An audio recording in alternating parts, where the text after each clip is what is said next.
Hello everyone. In the previous video we have learned about colligative properties, and in this video we are going to solve questions based on colligative properties. So we will learn about how to use I, alpha and dissociation constant Ka. And the first question is about relative lowering in vapor pressure. And the question says vapor pressure of water at 298 Kelvin is 17.535 mm of Hg. Calculate the vapor pressure of water at 293 Kelvin when 25 gram of glucose is dissolved in 45 gram of water. So this is the question of relative lowering in vapor pressure. First we will note down the given data in the questions. And the data are here: vapor pressure of water is 17.535 mmHg. Okay? So vapor pressure of water means this is the vapor pressure of pure solvent, means it is P1 naught. So P1 naught is 17.535 mmHg, है ना. Water 293 Kelvin when 25 gram of glucose, 25 gram of glucose, here glucose is solute, means given mass of solute W2 is 25 gram. आपको याद रखना है 2 for solute and 1 for solvent. Next, it dissolved in 450 gram of water, means W1 is 450 gram. ठीक है, मैं पहले ही बोली थी कि आपको मोलर मास गिवन नहीं होगा, और इसका ये जो गिवन मासेस रहते हैं W1 और W2 वो आप क्वेश्चन से निकाल सकते हो. अब M1 M2 कैसे निकालेंगे वो आपको मिलेगा उसके केमिकल फॉर्मूला से. ठीक है, M2 ग्लूकोज के लिए, ग्लूकोज का फॉर्मूला होता है C6H12O6. तो ये आप टोटल कर लो, ये जाएगा 180 ग्राम पर मोल. M1 वाटर के लिए ये क्या हो जाएगा 18 ग्राम पर मोल. ठीक है, आपके पास रिलेटिव लोरिंग का फॉर्मूला है P1 not minus P1 divided by P1 not is equal to W2 into M1 divided by M2 into W1. ठीक है, ये हम लोग पिछले वीडियो में इसको डिराइव किए थे, तो वहां से आप डायरेक्टली ये निकाल सकते हो. नाउ बाद में हमने उसमें मॉडिफाई करके आई ऐड किए थे. ठीक है, वेंट ऑफ फैक्टर. लेकिन यहाँ पे देखो जो ग्लूकोज है वो क्या है, वो ना तो डिसोसिएट होता है ना तो एसोसिएट होता है, तो आई की जरूरत नहीं है, तो आप यहाँ से आई को हटा भी सकते हो. ठीक है, इसको हम लोग लिख सकते हैं 1 minus P1 divided by P1 not is equal to W2 into M1 M2 into W1. अब आपको यहाँ पे P1 not W2 M1 M2 W1 ये सारी चीजें गिवन है, सिर्फ एक ही अननोन है, दैट्स P1. तो अब यहाँ से P1 निकाल सकते हो. इसको आगे सॉल्व कर लेंगे, ये जाएगा P1 divided by P1 not is equal to 1 minus W2 into M1 divided by M2 into W1. ये पुट कर लो values. W2 is 25 into M1 18 divided by M2 कितना है 180 एंड W1 कितना है यहाँ पर 450 ग्राम. ये हो जाएगा, इसको पूरा सॉल्व कर लेंगे तो ये आ जाएगा 0.939945.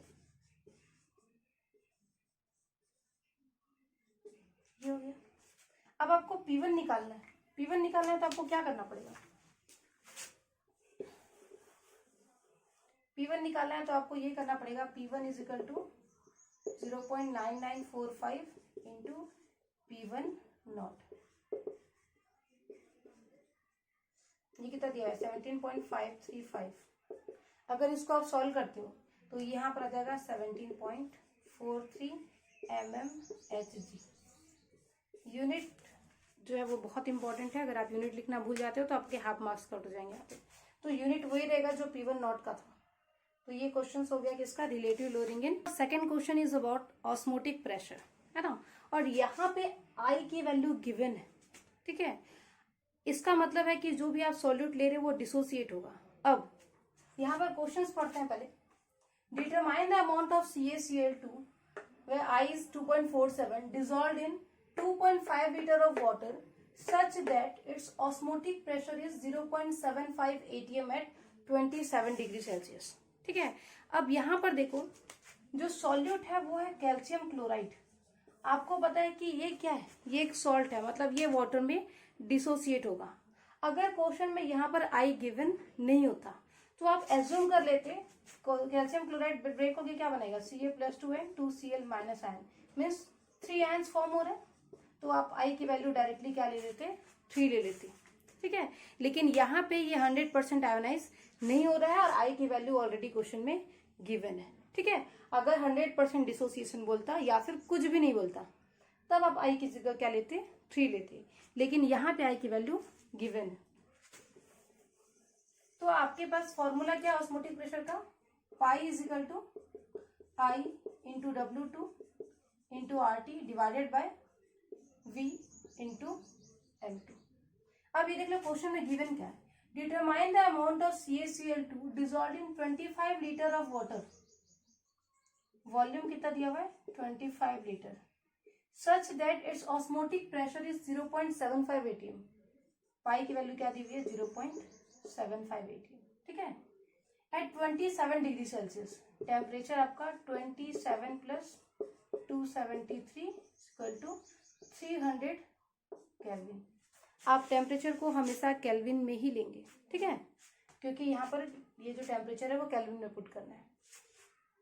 आर क्वेश्चन में गिवन नहीं होगा, ये आपको याद रखना है, 0.0821 ये इसकी वैल्यू हो गई, ये आर की वैल्यू हो गई। ठीक है, M2 आपका सॉल्यूट क्या है, कैल्शियम क्लोराइड, इसलिए M2 आपको कैलकुलेट करना पड़ेगा। कैल्शियम का होता है 40, क्लोराइड का Cl2 का हो जाएगा 71, ये जाएगा 111 ग्राम पर मोल। तो ये सारी चीजें यहाँ पर गिवन है और क्वेश्चन पूछा है अमाउंट ऑफ CaCl2। अमाउंट का मतलब यहाँ पर एक ही चीज नहीं दी हुई है, वो है W2, तो आपको W2 निकालना है। आई भी दिया हुआ है 2.47, तो यहाँ पे सीधे आ जाएगा W2 is equal to pi into V into M2।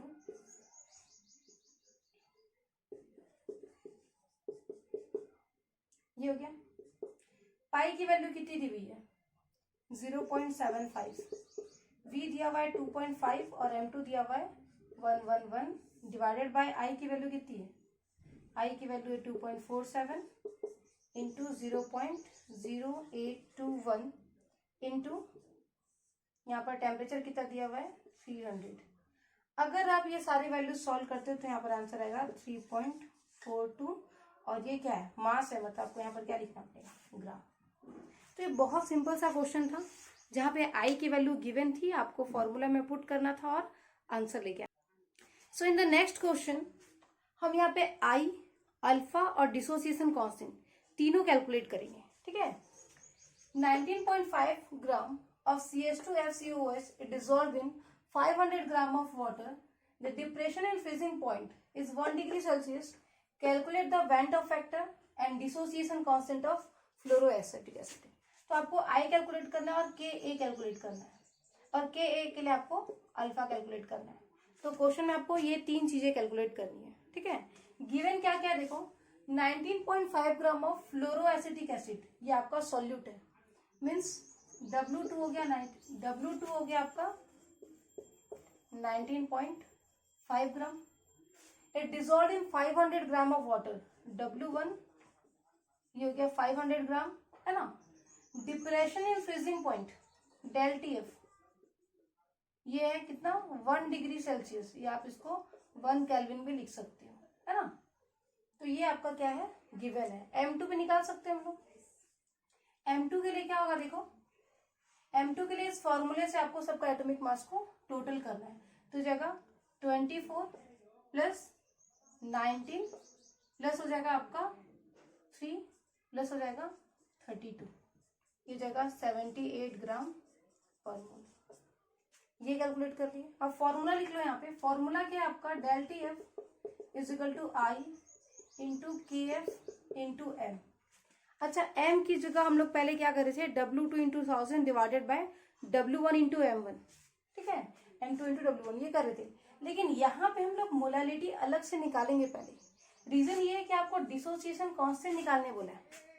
तो अगर आप यहाँ पर वो फॉर्मूला एक्सटेंड करके निकाल भी लेते हो तो आगे से आपको मोलैलिटी कैलकुलेट करनी ही पड़ेगी, इसलिए हम लोग मोलैलिटी यहाँ पे पहले से कैलकुलेट कर लेंगे। ठीक है, मोलैलिटी इज इक्वल टू होता है W2 into 1000 divided by M2 into W1। W2 आपका है 19.5 इंटू 1000 डिवाइडेड बाई M2 कितना है 78 इंटू W1 कितना है आपके पास 500, ये आपका आ जाएगा 0.5। आपको M मिल गया। KF वाटर के लिए 1.86 होता है, क्वेश्चन में गिवन नहीं है, आपको घबराने की जरूरत नहीं है, ये आपको याद नहीं करना पड़ेगा, है ना। ये आपका एक्सरसाइज का क्वेश्चन है इसलिए ये गिवन नहीं है, ठीक है। लेकिन एग्जाम में जब ये क्वेश्चन आएगा तो यहाँ पे ये वैल्यू गिवन होगी, तो यहाँ पे पुट कर लो 1 is equal to I into KF की जगह 1.86 into 0.5, I is equal to जाएगा 1.0753। तो ये आपके पास क्या आ गया, आई की वैल्यू आ गई। नेक्स्ट आपको क्या कैलकुलेट करना है, अल्फा और KA कैलकुलेट करना है।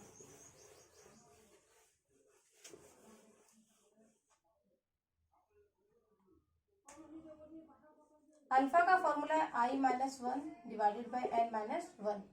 वहां पे N क्या है, नंबर ऑफ आयंस, कितने आयंस यहाँ पे प्रोड्यूस हो रहे हैं। ठीक है, अगर आप देखते हो CH2FCOOH का फॉर्मूला तो ये ब्रेक होके 2 आयन देगा। ठीक है, एक तो CH2FCOO माइनस आयन और दूसरा H प्लस आयन, 2 आयन्स मिल रहे हैं, मतलब N की वैल्यू यहाँ पर क्या आ जाएगी 2 आ जाएगी। ठीक है, ये पुट कर लो 1.0753 minus 1 divided by 2 minus 1, answer आएगा 0.0753। ये किसकी वैल्यू आ गई, अल्फा की। तो यहां तक तो सिंपल चल रहा था, सब कुछ फॉर्मूला बेस्ड था। आपको थोड़ी सी मेहनत करनी पड़ेगी डिसोसिएशन कांस्टेंट के लिए। ठीक है, डिसोसिएशन कांस्टेंट का फॉर्मूला आपके पास है। अच्छा, उसके लिए वो आप डिराइव कर लो, क्योंकि अगर आप एक फॉर्मूला याद करते हो तो वो इसके इक्वेशन के हिसाब से चेंज हो जाता है, इसलिए आप ये निकाल लो कि उसका फॉर्मूला कैसे बनाते हैं। ठीक है,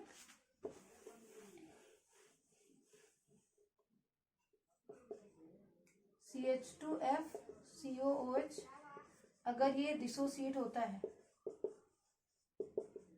तो ये ऐसा कुछ बनेगा। सपोज इसका इनिशियल कॉन्सेंट्रेशन C है, तो डिसोसिएशन से पहले आयंस का कॉन्सेंट्रेशन क्या होगा 0। ठीक है, क्योंकि डिसोसिएशन हुआ ही नहीं है।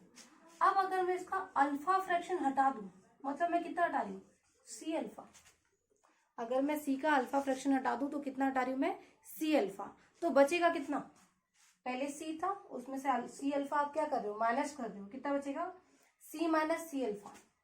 इसका 1 मोल आफ्टर डिसोसिएशन इसका 1 मोल देता है, तो अगर इसका C अल्फा जा रहा है तो यहाँ पर इसका C अल्फा आएगा, यहाँ पर भी क्या आएगा C alpha.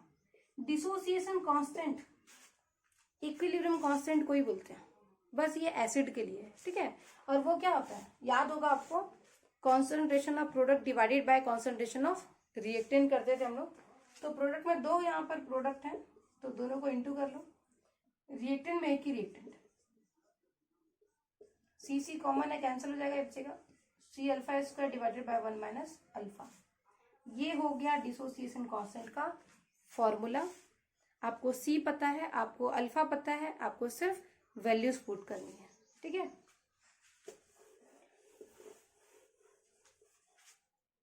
KA is equal to C कितना था 0.5, इसीलिए मैं आपको बोली थी कि वो जो W2 W1 वाला जो फॉर्मूला था डेल्टा एफ का, वो इसलिए नहीं लगाई क्योंकि आपको अल्टीमेटली M तो निकालना ही पड़ेगा, है ना, इसलिए हम लोग M पहले ही निकाल लिए, वरना आपको 2 बार कैलकुलेशन करना पड़ता। जाएगा 0.5 इंटू अल्फा कितना आया था 0.0753 का स्क्वायर 1 माइनस 0.0753, आपका आंसर यहाँ पर आ जाएगा 3.07 into 10 to the power minus 3। ठीक है, वैल्यू क्या आ गई 3.07 into 10 to the power minus 3। तो सिंपल है, इस टाइप के क्वेश्चन में आपको पहले आई निकालना है, फिर आपको अल्फा निकालना है, और उसके बाद लास्ट में आपको क्या निकालना है KA की वैल्यू निकालना है। Next question includes isotonic solution. So उसके पहले कि मैं क्वेश्चन स्टार्ट करें, हम लोग ये देख लेते हैं कि आइसोटोनिक सॉल्यूशंस होते क्या हैं। ठीक है, isotonic solutions, isotonic solution means solutions having same osmotic pressure. ठीक है, अगर दो सॉल्यूशन है, दोनों का ऑस्मोटिक प्रेशर सेम है, सेम टेम्परेचर पे, तो उन दोनों सॉल्यूशन को हम लोग बोलेंगे आइसोटोनिक सॉल्यूशंस। ठीक है, और अगर उन दोनों का ऑस्मोटिक प्रेशर अलग अलग है, ठीक है, अगर दोनों सॉल्यूशंस के ऑस्मोटिक प्रेशर सेम है तो उसका आइसोटोनिक बोलेंगे। अगर दोनों का ऑस्मोटिक प्रेशर अलग अलग है तो जिसका ऑस्मोटिक प्रेशर ज्यादा होगा उसको हम बोलेंगे हाइपरटोनिक, और जिसका कम होगा उसको हम बोलेंगे हाइपोटोनिक सॉल्यूशंस। ठीक है, आइसोटोनिक मीन्स क्या होगा, solutions having same osmotic pressure at same temperature. Hypertonic, solution having higher osmotic pressure. Hypotonic, solution having lower osmotic pressure. ठीक है, तो अब ये क्वेश्चन स्टार्ट करते हैं। A 5% solution by mass of cane sugar is isotonic with 0.877% solution of substance X. Find the molecular weight of X. ठीक है, अब क्वेश्चन में उसका मॉलिक्यूलर वेट मतलब उसका मोलर मास पूछा। अब तक के जितने भी क्वेश्चंस थे वहां पे हम लोग क्या करते थे, जो केमिकल फॉर्मूला होता था उससे डायरेक्टली उसका मोलर मास बता देते थे, लेकिन यहाँ पे बोला है सब्सटेंस एक्स, मतलब इसका हमको केमिकल फॉर्मूला नहीं पता है, इसलिए हम लोग इसका मॉलिक्यूलर वेट मतलब उसका जो मोलर मास है वो हम लोग कहाँ से फाइंड आउट करेंगे, दूसरे सॉल्यूशन से, क्योंकि ये जो सब्सटेंस एक्स है वो कैन शुगर के साथ क्या है, आइसोटोनिक है, मतलब दोनों का ऑस्मोटिक प्रेशर सेम आएगा। ठीक है, जैसे अगर मैं लिखूं osmotic pressure is equal to W2 into RT divided by M2 into V, ये सपोज किसके लिए है, कैन शुगर के लिए है। ये किसके इक्वल होगा, सब्सटेंस X के ऑस्मोटिक प्रेशर के इक्वल होगा। इसमें मैं कर सकती हूँ W2 into RT divided by M2 into V।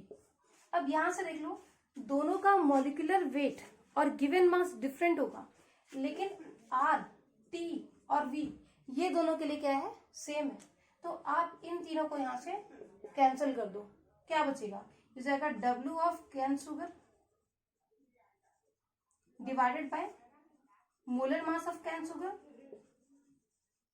Is equal to W of X molar mass of X। अब मोलर मास ऑफ X निकालने के लिए आपको क्या करना है, बाकी सारी तीन चीजें आपको गिवन है, जैसे W of cane sugar, W of cane sugar आपको दिया हुआ है कितना, 5% बाई मास मतलब 5 ग्राम है ये। M कैन शुगर का मॉलिक्यूलर मास भी दिया हुआ है 342। ठीक है, W ऑफ सब्सटेंस X ये दिया हुआ है 0.877% मतलब 0.877। तो आपको सब कुछ गिवन है, ये जाएगा W की जगह क्या पुट कर लोगे आप यहाँ पे, ये जाएगा WX divided by W of sugar into यहाँ पर हो जाएगा शुगर, वैल्यूज पुट कर लो। W इसके लिए कितना है, X के लिए 0.877 इंटू इसका M है 342 डिवाइडेड बाय इसका W क्या है, कैन शुगर का 5 ग्राम है। ठीक है, जब ये सारी वैल्यूज आप पुट करोगे, इसको सिर्फ आपको क्या करना है, कैलकुलेट करना है और आपको आंसर लेके आना है। तो आपका आंसर यहां पर आ जाएगा 60 ग्राम पर मोल। आपका आंसर यहाँ पर क्या आ गया, 60 ग्राम पर मोल। तो ये तो कुछ इंपॉर्टेंट क्वेश्चंस थे जो बोर्ड के लिए इंपॉर्टेंट है।